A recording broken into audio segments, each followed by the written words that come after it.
Okay, well, I really wanted to wait and take this photo in a beautiful location and do some kind of big photo shoot for our after reveal, but number one, I'm too excited, and number two, our public reveal is this weekend. So I want to make sure that everyone on Instagram and on the blogs gets to see it too. So here's the outside. And walking in the back door like we're one of the staff. So the first thing you see as you enter is our Kegerator. It's just your standard chest freezer. We had to get, pretty small, narrow size, but took a lot of research to figure out the biggest size we could possibly accommodate in order to get enough kegs, and what kind of measurements would fit the most kegs, whether they be corny kegs, or 6-barrel kegs, or traditional large full kegs. So you've also see the cabinets above. Those are original. We've not put the handles on yet, but see, we've got the cabinet door here. We kept the wood interior because I don't really care, and I think it's kind of cool that you see what it used to be. We have to have access to the electrical panel at all times due to our L&I code, so that just has to be like that, unfortunately.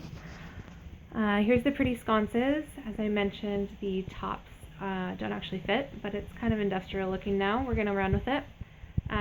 Troy did this awesome wood trim around all of the windows and the countertops to kind of tie everything together, which looks really nice and clean. Here finally is the cockpit window, what we've all been waiting for. Oh, and those pretty original Aladdin sconces. So we've got the rustic wood on the outside and then the custom wooden windows. These lock down here, and then they just swing up. I just knocked a tape measure down when I did that. And then there's actually these little metal bars that kind of hold them open, and I'll post a separate video of us doing that for the first time. The Kegerator opens right here, so you can get in that side there. Don't worry, it'll be cleaned. The doorway is trimmed out as well, and then stepping back so you can see the back wall, there's trim across the ceiling. This tall cabinet was original. We put a metal backsplash in there, painted the insides white, did the wood trim on the outside, so it's got a nice finish to it. Moving right, you'll see the 3-compartment sink required of us by the health department.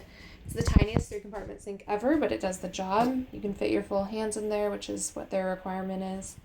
And we can wash dishes as we need to during our events. We have our really beautiful misprint wallpaper here I'm obsessed with, and the sconce lights again. Got the trim around the windows. You can also see this cool countertop detail that Troy did. Oh crap, the lighting's really bad, but there we go. You can see the caulk there. It's still drying, but this countertop kind of wraps around and then curves, and then we go over to this back window. That one opens up as well, swings up, and is held in place so that we can serve from it. You've got your hand washing sink here in the corner. The way this operates is shown down here.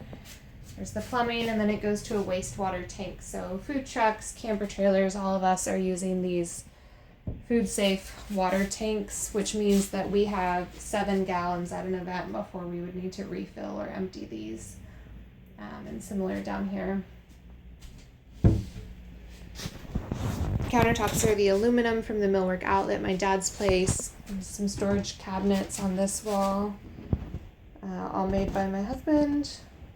We kept this shelf open to just be able to grab supplies really easily. There's the wooden rods that we are going to use to hold up the windows. This little screen shows you the wheel well. Our ice sink is here, just built into the counter, which I love. Again, those original sconces, speaker, another plug-in for, I don't know, charging your phone or something. And then here, our little hatch to get out is also trimmed out. So for people who are renovating trailers, things you might be really interested in is what we used as our materials to line the walls. You can see we didn't go with the standard birch paneling that came in the trailer originally and that a lot of people replace. Because we needed to be food safe, we actually needed to be able to wipe clean all the surfaces, and I wanted it to be really fresh and white in here. So this is a kind of melamine material that is sold in sheets at Home Depot, and we just went ahead and screwed it on. It almost gives the top kind of the look of an Airstream or something like that, except for white. And then we just use these little plastic strips to connect those. And then the same thing with this trim here. This white trim in the corners is that plastic 1/4 inch round trim. Adding the wood warms it up and makes it a little less plasticky like an RV, which we really appreciate.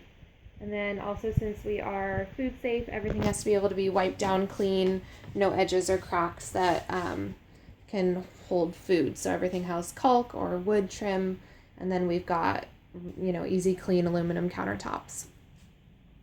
So I think that covers all the bases. If anyone who, is renovating an RV has questions, or if you want to start a camper bar or a food service out of a trailer, feel free to leave questions in the comments and I'll try to get to them. The last thing I didn't mention is these floors are just the click together laminate floors that you would buy at some kind of big box building store. Ours are from Home Depot. All right, thanks guys.